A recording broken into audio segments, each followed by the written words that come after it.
자, 오늘은 사도행전 2장 14에서 36절의 말씀을 가지고 세상에서 말씀으로 복음을 선포하라 라는 제목으로 말씀을 나누겠습니다. 여러분, 우리가 무언가를 주장할 때 그 주장하는 말의 논리가 중요하며 그에 따른 근거가 매우 중요하다는 사실 다 알죠, 여러분? 억지로 이거 좋아, 이거 싫어 라고 이야기하는 것보다는 나의 주장과 생각과 의견을 주장하기 위해서 그에 따른 논리가 필요하고, 그리고 그에 따른 그 논리를 뒷받침해줄, 나의 주장을 뒷받침해줄 근거가 중요하다는 사실은요, 여러분 정도의 나이가 되면은 다 이해할 내용이라고 생각합니다. 만약 논리적이지 못하고 근거가 없으면요, 나의 주장은 그저 억지에 불과하게 되기 때문이에요. 한 가지 예를 들어볼게요. 전사님이 한 가지 예를 들어보겠습니다. 자, 나는 민초파다. 참 맛잘알 친구들. 네. 자, 나는 반민초파다. 얘들아, 뒤에 선생님들도 반민초파에 손들었으니까 에휴 이런 거 하지 마.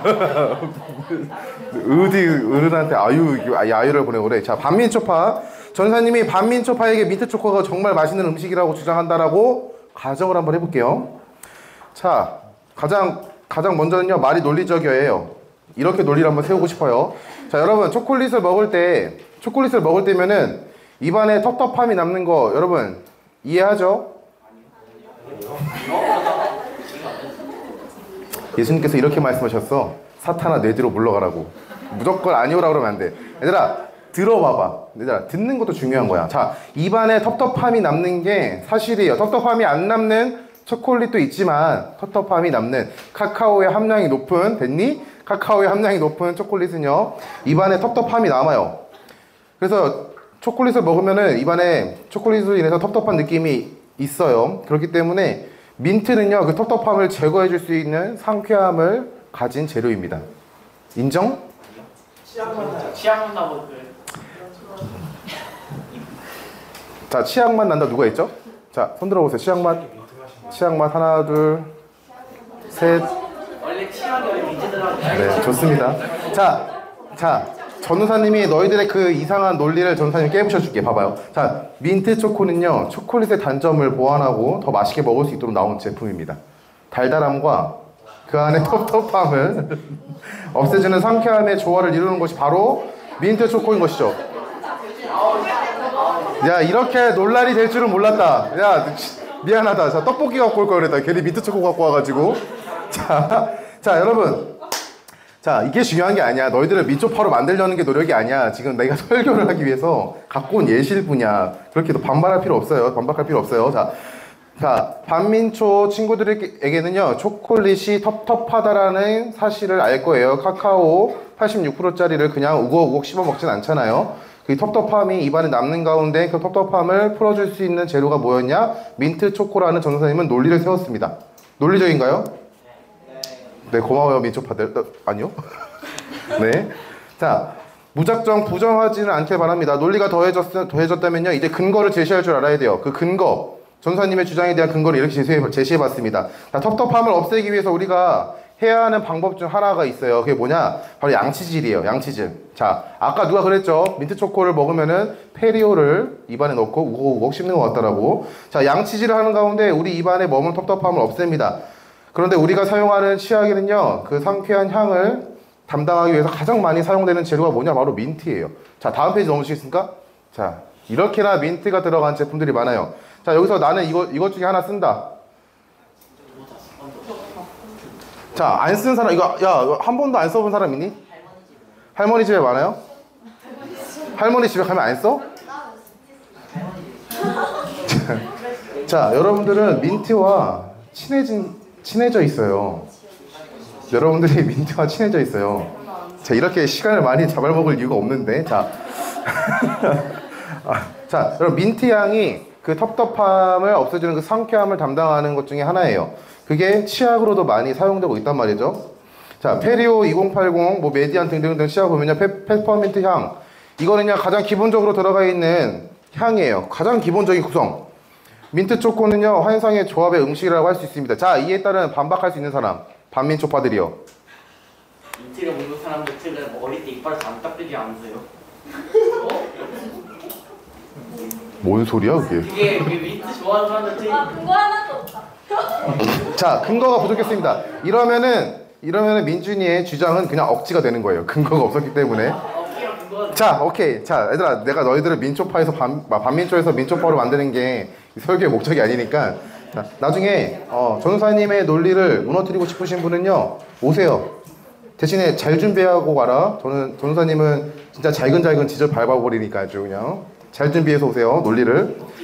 자, 억지 부리지 마세요. 전우사님은 억지 부리면 안 돼요. 자, 주장을 하기 위해서 내가 무언가를 주장하고 싶다면요, 그 말에 대해서는요 논리가 있어야 돼요.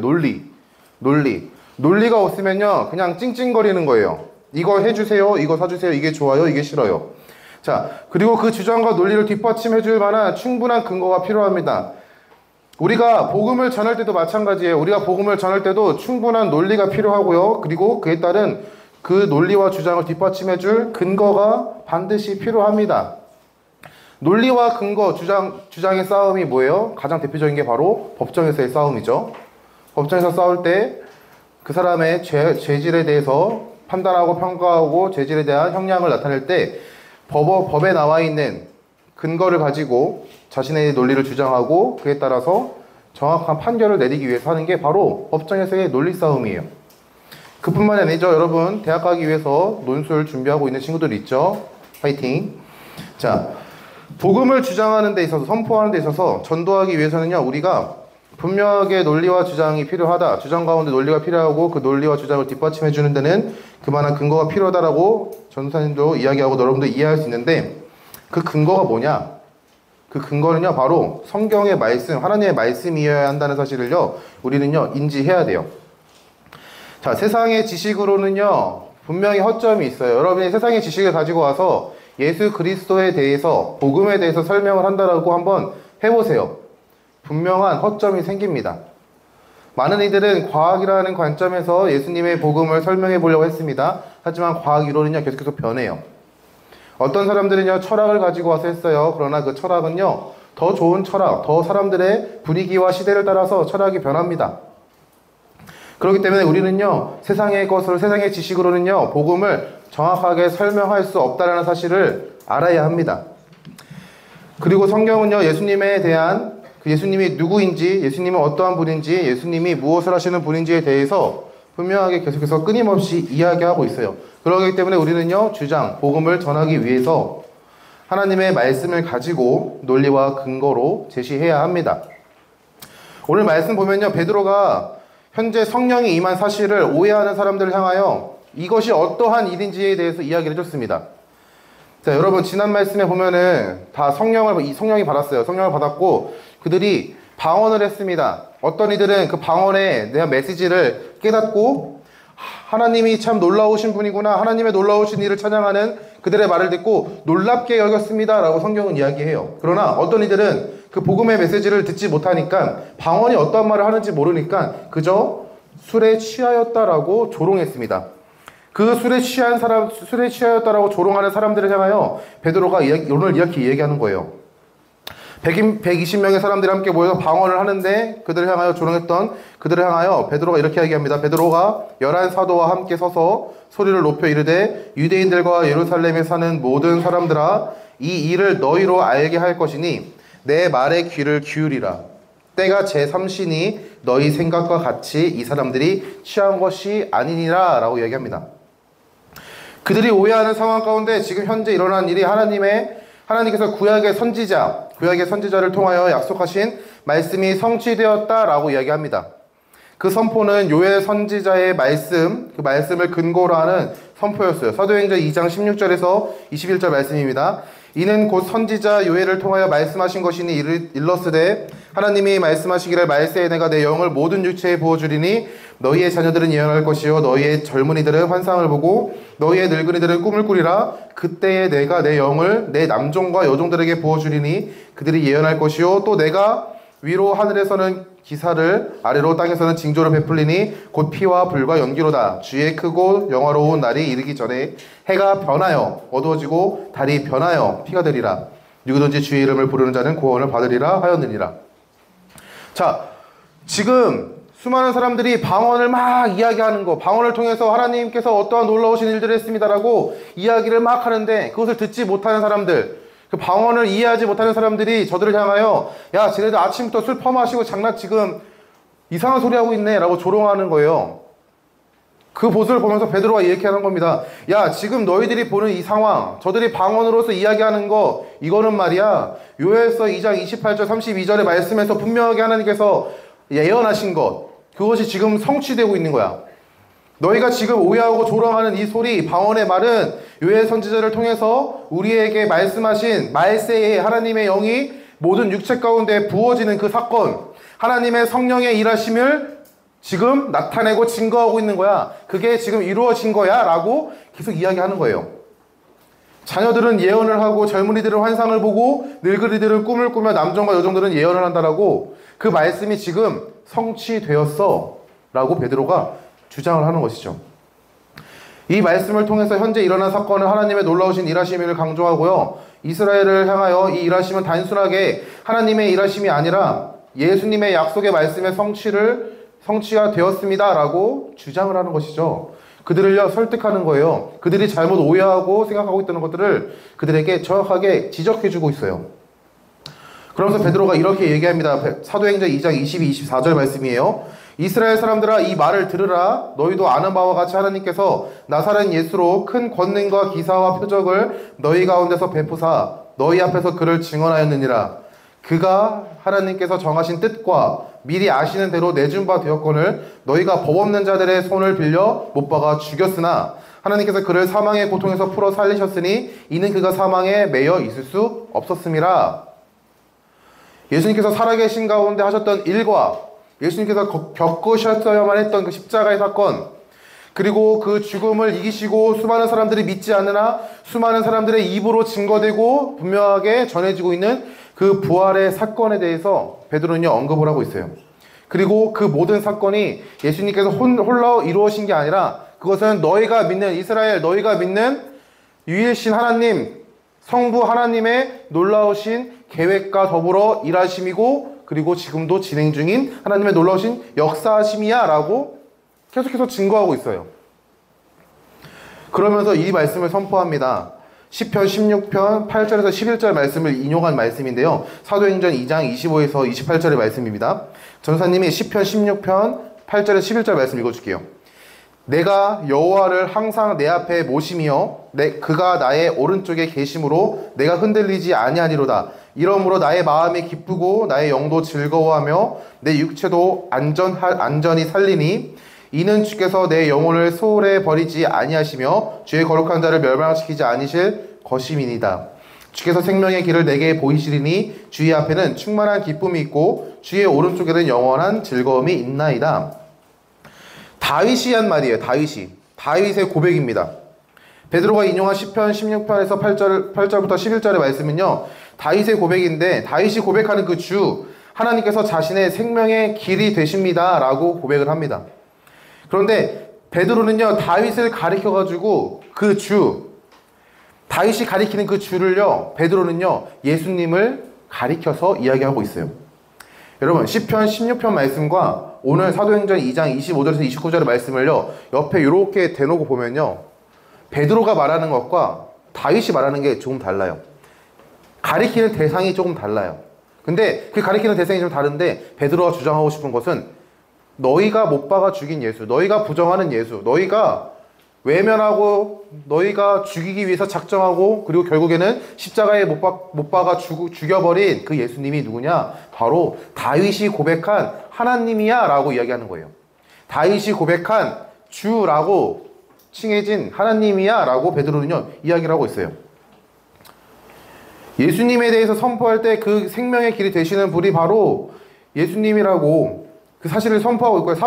다윗의 시편의 말씀을 인용하면서 다윗이 고백했던 그 생명의 길 되시는 그 분, 하나님, 그분이 바로 너희가 죽인 예수야 라고 이야기를 하는 거예요. 다윗은 하나님의 은혜로 부활의 생명, 즉 구원을 받았다라고 고백을 합니다. 베드로는 예수님이 어떠한 분인지에 대해서 분명하게 선포를 했어요. 베드로는 생명의 길, 이스라엘이 그토록 고대하고 기다리던 메시아 그리스도가 되심을 예수님이 그러한 존재임을, 그러한 분이심을요 계속해서 이스라엘 사람들에게 이야기하고 있습니다. 그러면서 베드로는 시편 16편 8절에서 11절의 말씀을 인용하면서 사도행전 28, 32절의 말씀을 또 이렇게 고백해요. 전사님 읽어줄게요. 사도행전 2장 29절부터거든요. 29절 32절 말씀 읽어주겠습니다. 형제들아, 내가 조상 다윗에 대하여 담대히 말할 수 있노니 다윗이 죽어 장사되어 그 묘가 오늘까지 우리 중에 있다. 너희가 잘 아는 그 다윗, 내가 아는 그 다윗과 같은 사람이다. 그 다윗, 너희가 아는 것과 같이 그 묘가 지금까지 오늘까지 우리 중에 있다 라고 얘기하는 거예요. 그러면서 다윗은, 그는 선지자라. 하나님이 이미 맹세하사 그 자손 중에서 한 사람을 그 위에 앉게 하리라 하심을 알고 미리 본 고로 그리스도의 부활을 말하되 그가 음부에 버림이 되지 않고 그의 육신이 썩음을 당하지 아니하시리라 하더니 이 예수를 하나님이 살리신지라 우리가 다 이 일의 증인이로다. 자, 너네가 죽인 그 예수, 너네가 못 박아 죽인 예수, 너희가 시기하고 질투하고 죽음으로 내몬 그 예수, 그러나 그 죽음을 이기시고 부활하신 그 예수님이 하나님께서 약속하신, 하나님께서 계획하신 구약의 선지자들과 구약의 수많은 말씀들로 약속하시고 우리에게 허락하시겠다라고 말씀하신 다윗 위에 세운 받을 그 메시아 그리스도, 그가 누구냐? 바로 예수님이야 라고 이야기하는 거예요. 너희가 그 잘 아는 그 다윗, 이스라엘 왕이며 그의 고백인 시편도 너희가 잘 아는 말씀이다. 너희가 잘 아는 그 말씀, 너희가 잘 아는 그 사람, 그 사람이 부활의 생명을 경험했다라고 말하는데 그 부활은 바로 예수님께서 겪으신 하나님의 놀라우신 은혜이며 우리가 다 이 일의 증인이다 라고 이야기하고 있어요. 베드로는 이어서 예수님이 우리의 주가 되신다라고 고백을 합니다. 예수님이 주가 되심은 하나님께서 세상의 주로 높이셨음을 이야기하고 있어요. 그러면서 사도행전 2장 33절의 말씀에 이렇게 고백을 해요. 이 말씀은요 시편 110편 1절의 말씀을 인용한 거예요. 이스라엘 백성들이 모두 인정할 사람 다윗의 고백을 언급합니다. 시편 110편 1절의 말씀입니다. 여호와께서 내 주에게 말씀하시기를 내가 네 원수들로 내 발판이 되게 하기까지 너는 내 오른쪽에 앉아 있으라 하셨도다. 자, 시편의 말씀이에요. 시편의 말씀인데 사도행전 32장 34, 35절의 말씀을 보면 이렇게 돼 있어요. 다윗은 하늘에 올라가지 못하였으나 친히 말하여 이르되 주께서 내 주에게 말씀하시기를. 자, 앞에 나와 있는 그 주께서는요 여호와 하나님을 가리킵니다. 성부 하나님을 가리키는 거예요. 그리고 내 주에게 라고 막 가리키는 그 주는요 바로 다윗이 고백하는 주. 베드로는 그 주를 향하여 누구냐 라고 고백하냐면 그게 바로 예수님이야. 너희가 못 박아 죽인 예수님이야 라고 이야기하는 거예요. 베드로는 다윗이 고백한 주가 바로 이스라엘의 사람들이 모두 부정하고 외면했던 그 사람, 그리고 부활했지만 부활을 부정하는 그 사람, 바로 예수님이야 라고 이야기합니다. 그러면서 사도행전 2장 36절에 이렇게 마무리가 돼요.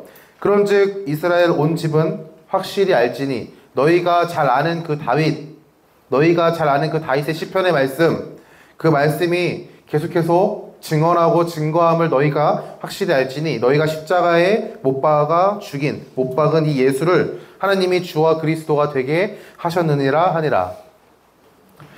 베드로의 선포는요 단순하게 너희가 죽인 예수님이 우리가 기다리던 그리스도라고 그 사실을 이야기하는 것으로 끝나지 않아요. 예수님이 왜 하나님이 되시며 어떻게 주가 되시며 어떻게 그리스도가 되신다는 사실을요 성경의 말씀을 근거로 해가지고 주장하고 선포하고 오해하는 사람들의 생각을요 지적하고 바르게 이야기합니다. 베드로는요 굉장히 대단한 사람 같이 보여요. 성경의 지식도 많아 보여요. 아니 어떻게 시편의 말씀들을 이렇게 속속 골라내가지고 그들이 잘못하고 있는 그런 생각들을 지적하고 있을까. 그런데 참 잘 보면요 베드로는요 그렇게 대단한 사람이 아닙니다.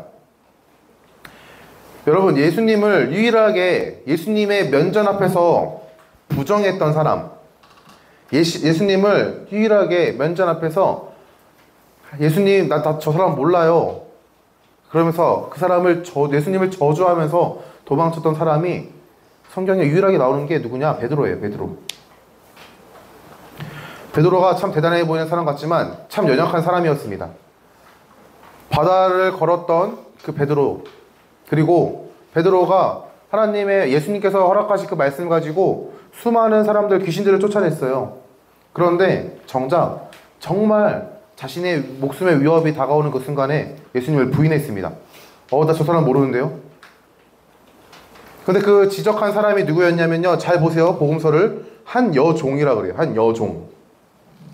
한 여종이 와가지고 이 사람도 예수님과 함께, 예수라는 사람과 함께 있던 사람입니다 라고 지적을 하니까 베드로가 아닌데? 나 절대 아닌데? 한 번, 두 번, 세 번 부인합니다. 그러면서 예수님을요 저주하고 도망쳐요. 그리고 깨닫죠, 자신이 얼마나 연약한 존재인지를. 근데 오늘은요 성경의 말씀 보니까 성령이 임하시고 나서 베드로가 수많은 사람들 앞에서 예수님이 어떠한 존재인지를요 분명하게 선포를 합니다. 그리고 그 선포된 말씀은요 하나님의 말씀인 성경을 근거로 하고 있습니다 라고 이야기하고 있어요. 예수님이 그리스도가 되십니다. 예수님은 하나님입니다. 예수님은 우리의 생명의 구원자가 되십니다 라고 베드로는요 선포하고 있어요. 여러분, 복음을 전하는 데 있어가지고요 우리는요 말씀을 가지고 증거해야 합니다. 이유는 단 한 가지예요. 성경의 말씀이 예수님이 누구신가 라고 증거하고 있기 때문이에요. 성경은요 계속해서 이야기하고 있습니다. 예수님이 어떠한 분이신지에 대해서, 하나님이 어떠한 일들을 행하시고 있는지에 대해서 그 초점들이 예수님으로부터 모여지고요 그리고 예수님을 통해서 확산되고 있음을요 성경은요 끊임없이 이야기하고 있어요. 그렇기 때문에 우리는요 성경을 가지고 누군가에게 복음을 전해야 돼요. 단순하게 그 말씀을 말하고자 하는 그 메시지를 뒷받침하는 책이 아니라 성경은요 살아있는 하나님의 말씀으로 우리에게 능력을 허락하시고 상대방의 마음을 움직이는 능력이 되기 때문에 우리는요 그 말씀을 들고 나아가야 합니다.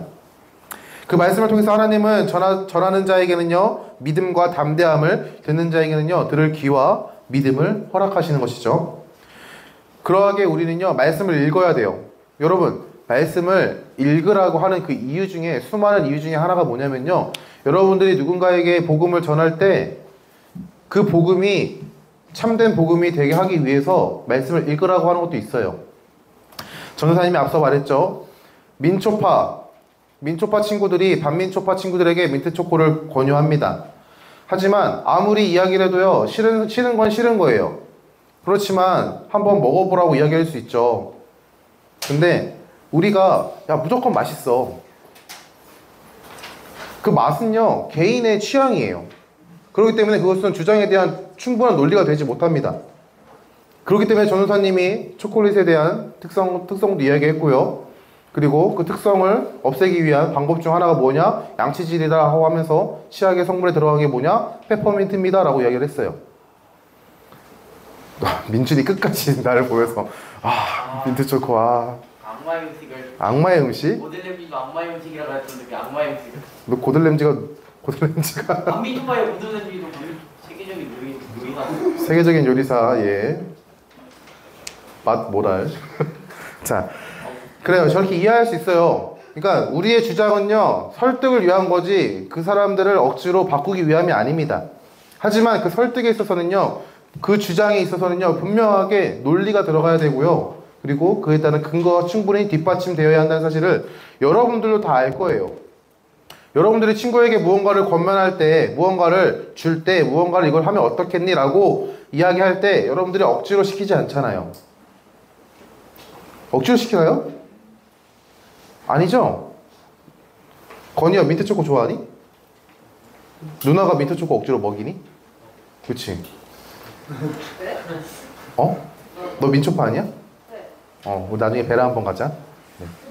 자, 누군가를 설득하기 위해서는요 분명한 논리와 근거가 필요한데 복음을 전하는 것에서도 마찬가지다라는 거예요. 여러분, 누군가에게 복음을 전하는 거, 전도사님이 지난 시간에 간단하게 얘기했습니다. 교회 가자라고 했어요. 친구가 물어볼 거예요. 교회 왜 가? 여러분 뭐라고 말할 거예요? 그냥 멱살 잡고 데리고 올 거예요? 교회 좋은 곳이야, 따라와. 좋은 말로 할 때. 그러면은 그 친구가 교회가 정말 좋은 곳이구나 하고 순순히 따라올까? 네. 따라올까? 네. 그래? 너 나랑 같이 교육자실 좀 같이 갈래? 그러면서 전도사님이 멱살을 끌고 가는 거야. 민준이 멱살 말 끌고 가. 그러면 아, 교육자실이 되게 좋은 곳인구나 하고 가가지고 1시간 동안 전도사님이 잔소리를 막 들어. 자, 교회가 좋은 곳이야 라고 이야기를 하지만 정작 왜 좋은지를 이야기해 줘야 될 거 아니에요. 경빈아, 교회 왜 좋아? 분위기가 좋아? 고마워. 자, 개인의 취향이 많이 담겨있는 답변이었습니다. 네. 하여튼 여러분들이 복음을 전할 때 분명하게 이유가 있어야 돼요. 그 주장에 대한 분명한 근거가 있어야 합니다. 여러분들이 이야기하는 것은요, 단순하게 야, 이거 좋으니까 무조건 해, 강요가 아니에요. 복음은요, 강요가 아닙니다. 복음은요, 선택권은 상대방에게 있어요. 야, 교회 가야지. 좋아요. 근데 상대방이 싫다 그러면요, 거기까지인 거예요. 우리 기도해야 돼요. 근데 멱살 잡고 끌고 온다? 그것은요, 하나님께서 원하시는 방법이 아니라는 거예요. 자, 말씀을 그래서 읽어야 합니다. 그 말씀을요, 활용해야 돼요. 근데 그 말씀, 여러분, 말씀을 많이 읽는다고 해서 우리가 그 말씀이 다 생각이 날까요? 전사님도 누군가에게 복음을 전할 때, 또는 어떤 친구들이 전사님에게 고민을 털어놓습니다. 전사님 왜 사는지 모르겠습니다. 뭐 공부를 못하면은 전사님 공부를 왜 해야 되는지 모르겠습니다. 뭐 그런 거 있죠. 시험 기간만 되면 항상 연락이 옵니다. 시험 꼭 봐야 합니까? 어떻게 보지 말라고 할 수는 없잖아요. 안 봐도 돼 라고 할 수 없잖아요. 봐야 되잖아. 봐야 되는 이유를 이야기를 해주죠. 그러면서 여러분들이 어떠한 존재인지 기억해야 한다. 여러분들 하나님의 자녀입니다 라고 전도사님은 전도사로서 이야기를 해줍니다. 선생님들은 선생님으로서 이야기를 해주겠죠. 부모님은 부모님으로서 얘기해 줄 거고요. 그처럼 복음을 전하는 데 있어가지고 분명한 근거와 논리가 필요해요. 그러나 하나님의 말씀을 많이 안다고 해가지고 그 말씀을요 100% 활용할 수 있는 것은 아니에요. 왜? 우리는요 그 지식의 한계도 있고요, 기억의 한계도 있고요, 그 생각이 안 날 수도 있어요. 아무리 공부를 많이 해도. 그게 인간의 연약함이에요. 그렇기 때문에 우리는요 우리에게 오신 그 성령 하나님의 놀라우신 일들을요 기대하고 소망해야 돼요. 그리고 의지해야 돼요.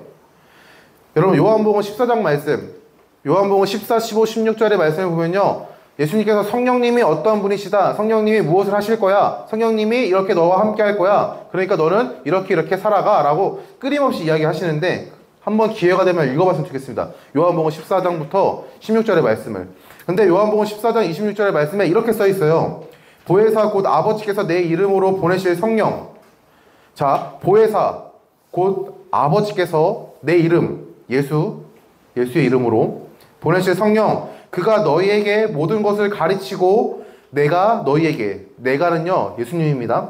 예수님이 너희에게 말한 모든 것을 생각나게 하리라 라고 이야기합니다. 분명하게 말씀하셨습니다. 우리에게 약속하셨어요. 보혜사. 여러분, 자, 이거 맞추는 사람 전사님이 10,000원짜리 기프티콘 줄게요. 보혜사 한 3, 4개월 전에 전사님이 보혜사 성령에 대해서 헬라어를 한번 이야기했었는데 기억하는 사람 있나요?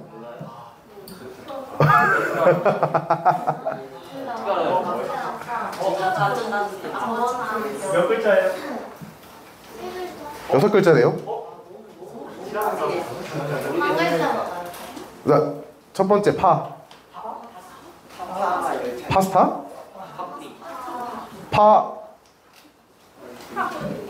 보혜사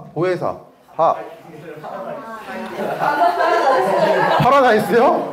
파라다이스 5글자인데? 누구야 파라다이스? 파브르 박물관이고? 파브르 박물관 6글자 맞네? 파브르 박물관 아니에요? 자, 마지막 글자? 스. 6글자라고! 6글자.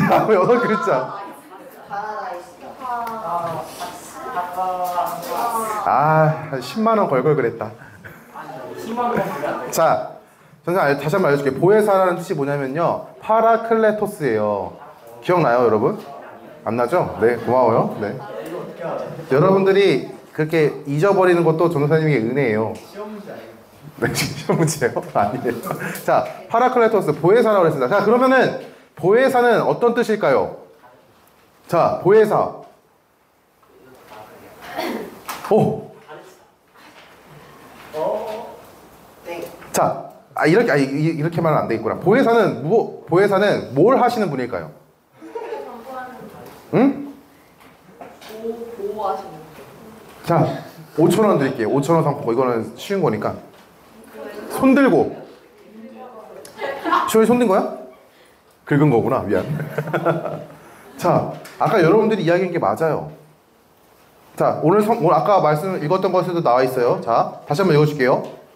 자, 요한복음 14장 16절 말씀에 그대로 나와 있어요. 보혜사 곧 아버지께서 내 이름으로 보내실 성령, 그가 너희에게 모든 것을 가르치고 내가 너희에게 말한 모든 것을 생각나게 하리라. 정답. 가르치시는 분. 그리고 복음을 전파하시는 분. 그거 말고 말씀에 있잖아. 말씀을 증거하시는 분. 네, 선물 보내줄게요. 네. 자, 보혜사는요, 파라클레토스는요, 우리를 돕는 자라는 뜻이에요. 돕는 자. 그리고 가르치는 자라는 뜻이 있고요. 그리고 좀 더 나가면요, 상담가라는 뜻도 있어요. 상담가. 그리고 우리에게 생각나게 하시는 역할도 하세요. 그분이 우리가 가지고 있는, 우리가 읽었던 말씀, 우리가 기억하고 있는 말씀, 때로는 어쩔 수 없이 교회에서 큐티를 하라고 하니까 했던 그 큐티의 말씀, 어떨 때는요, 내가 정말 뭔가를 하기 위해서 말씀을 정말 끝까지 묵상하고 읽고 암기했던 그 말씀들을요, 생각나게 하세요. 어떤 순간에 내가 복음을 증거해야 하는 순간에, 어떤 순간에 내가 그리스도의 은혜를 증거해야 되는 순간에, 어떤 순간에 내가 그리스도의 사랑으로 무언가를 행해야 되는 순간에. 꼴배기 싫은 사람이 있을 수 있습니다. 인중에다가 주먹을 꽂아 넣고 싶지만 그러면 안 되잖아요. 그때마다 마음속에 생각이 나는 거예요. 사랑하라. 예수님께서 말씀하셨죠. 사랑하라라고. 그 말씀을 기억해 보는 거예요. 친구가 너무나도 얄미워서 미울 수도 있어요. 그렇죠. 그렇지만 생각하는 거예요. 하나님께서 하신 말씀을 내 이웃을 내 몸과 같이 사랑하라. 하나님 앞에 주일에 어제 여름 성경학교를 해가지고 너무나도 피곤해요. 죽겠어요. 교회 나가기 싫어요. 그러나 하나님께서 생각나게 하시는 거예요. 너의 몸과 뜻과 마음과 목숨을 다하여 하나님을 사랑하라. 계속해서 우리에게 이야기를 합니다. 그 말씀을 가지고. 그렇기 때문에 여러분, 말씀을요, 잘 읽어야 돼요. 자, 말씀을 읽어야 됩니다. 오케이, 이해했죠? 근데 말씀을 읽는 것만으로는 끝나면 안 됩니다. 하나님과의 끊임없는 교제와 사귐이 필요해요. 자, 여러분, 한 가지 예를 들어줄게요. 자, 전도사님과 한 번이라도 통화를 안 해본 사람 있나요? 전화를 한 번이라도 안 해본 사람? 지유? 오케이, 지유. 도훈이? 그래? 서연이 안 해봤구나. 자, 고마워요. 네. 미안해, 얘들아. 많이 손드네. 한둘만 손들 줄 알았는데. 자, 이런 거예요. 자, 전도사님이 서연이 한번 예를 들어볼게요. 우리 금쪽이 서연이한테 갑자기 전화를 했어요. 그러면 서연이 어떤 생각이 들 것 같아?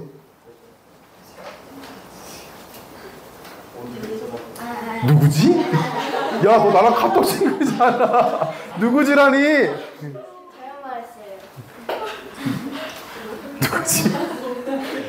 너 핸드폰 좀 이따 갖고 와봐. 저장 되어 있는지 안 되어 있는지 보게. 자, 어떤 생각이 들 것 같아요? 정말 밑도 끝도 없이 전도사님 전화를 했어.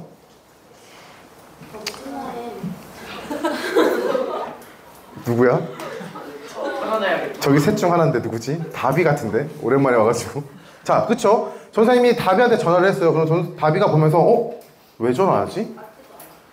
하면서 핸드폰을 뒤집겠죠? 소리가 안 나게. 이게 아니고 이거 옆에 아이폰을 옆에 두르니? 갤럭시를 뒤집어가지고. 자, 하여튼 자, 통화를요 꾸준히 하지 않으면요 그 사람에게서 통화가 오면은 자, 수많은 생각을 합니다. 내가 무언가를 잘못했는가? 이 사람은 나에게 왜 전화를 했는가? 수많은 이유와 수많은 생각들을 머릿속에 가득 차죠. 그러나 전화해서 다비에게 하는 말은 다비야, 수련회 같이 갈래? 못 갈 것 같아요. 그래, 알았어. 짧은 한마디였어요. 자, 똑같아요. 우리가 사람과의 관계성이 끊임없이 유지되지 않으면요 그 사람과의 대화나 그 사람의 통화가요 어색합니다. 그 사람과 대화하고 통화하는 것에 있어가지고 어떠한 이유와 목적이 없으면요, 굳이 내가 통화를 해야 하나? 굳이 내가 대화를 해야 하나? 라는 생각이 들 정도로요, 어색한 관계가 돼요. 그렇기 때문에 우리는요, 하나님과의 관계에 있어서도 똑같이 생각했으면 좋겠어요. 하나님의 관계에 있어서도요, 끊임없이 꾸준한 교제가 없으면요, 하나님께서 우리가 알고 있는 그 말씀을요, 생각나게 하실지라도 그 말씀이 어색해요. 그 말씀을요, 받아들이지 못해요. 그 말씀이 나에게 어떠한 이유로서 이 말씀이 생각나는지에 대해서 이해할 수가 없어요. 왜요? 너무나도 그분과의 관계성이 아무것도 없기 때문에, 그분이 말씀하시는 게 아무런 이유가 없기 때문에, 나에게 유익과 만족이 없다라고 생각하기 때문에. 그렇기 때문에 첫 번째로는요, 말씀을요 정말 꾸준히 잘 읽으셔야 합니다. 여러분 제발, 전사님은 부탁이라는 말을 쓰고 싶지 않아요. 말씀 읽는 것에 대해서. 여러분들의 신앙생활에 있어가지고 이런 걸 부탁해야 되나 싶을 정도로 스스로가 알아서 해야 되는 것들에 대해서 부탁하고 싶진 않지만, 여러분 말씀을 읽으세요. 영어 단어 외우는 거 너무 중요해요. 수학 문제 푸는 것도 너무 중요합니다. 근데 여러분들이 성도로서 그만큼 중요하다는 사실을 이해했으면 좋겠어요. 게임 좋아요. 게임 많이 하세요. 그러나 여러분의 절제할 수 있는 수준까지만 하십시오. 공부도 좋아요. 공부 많이 하세요. 그러나 여러분들이 어떤 존재인지를 잊어버리고 왜 공부해야 하는지를 잊어버리면요, 그거는요 잘못된 방향일 수도 있어요. 자, 성도도 마찬가지입니다. 여러분 말씀 꼭 읽으세요. 말씀 제발 읽으세요. 부탁은 아닙니다만 여러분, 조교사님 끊임없이 권면할게요. 말씀 읽으세요. 그리고 기도하세요. 기도가 하나님과의 통화입니다. 하나님과의 대화예요. 자, 우리가 세상에 복음을 전하는 일 진짜 어렵습니다. 여러분 친구에게 가서 교회 가자라고 한마디 하는 것도 엄청 어렵죠. 부정하지 않아요. 전사님도 어렵거든요. 힘들어요. 그렇지만 우리는요, 세상에 보냄을 받은 성도예요. 자, 성도는요 세상에서 살아가는 존재입니다. 교회에서만 사는 사람이 아니에요. 교회 공동체 안에서의 교제와 예배를 통해서 힘을 얻고요, 성도는요 어디로 가냐? 바로 세상으로 나아갑니다.